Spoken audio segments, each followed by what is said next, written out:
And subsequently, books had a huge impact on my life. And then she handed me another book, and this book was kind of an interesting book after I accepted the Lord. And it was a book about 5 men who had given their lives to reach a group of Indians in Ecuador. This is the first book that I read. And once I started it, I couldn't put it down. And the 5 men, of course, in Ecuador to try to reach the Auca Indians. At that time, they were known as that. Today, they're known as the Waudanis.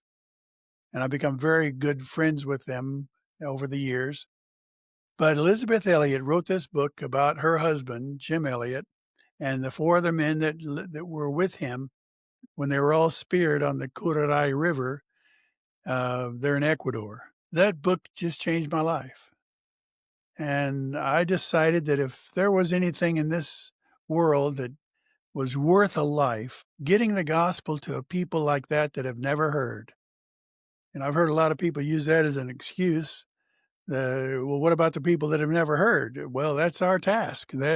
That's exactly. There are people that have never heard. And what I learned real quick that I can't pass the buck off to somebody. We've got to figure out how we are going to be a part of getting the gospel to every single creature on earth, a task that is yet to be accomplished. And that was the challenge that I picked up from reading these books, Through Gates of Splendor, Shadow of the Almighty, and then the whole series of missions classics that that came out at that time, challenging thousands of us young people to go to the mission field and to reach the unreached. I mean, books like Christ's Witch Doctor by Homer Dowdy, a witch doctor that came to Christ and reached his old village, or Commandos for Christ, written by Bruce Porterfield, and to reach the Indians in Bolivia. And then, of course, Into the Spear, written by Steve Saint, and his great book on the Great Commission, had a huge impact on my philosophy of missions and the passion I had for reaching some of the most unreached groups in the world. And of course, then Brushko, I knew him personally.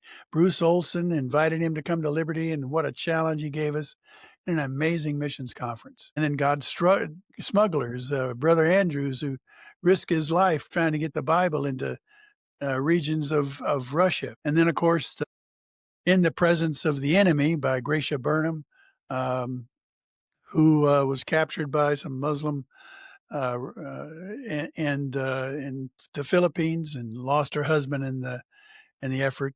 And then Trevor McElwain's great book on the Firm Foundations was one of the most amazing stories of laying out how to do chronological Bible storying and what an impact it has, especially on those who have no background whatsoever in Christianity.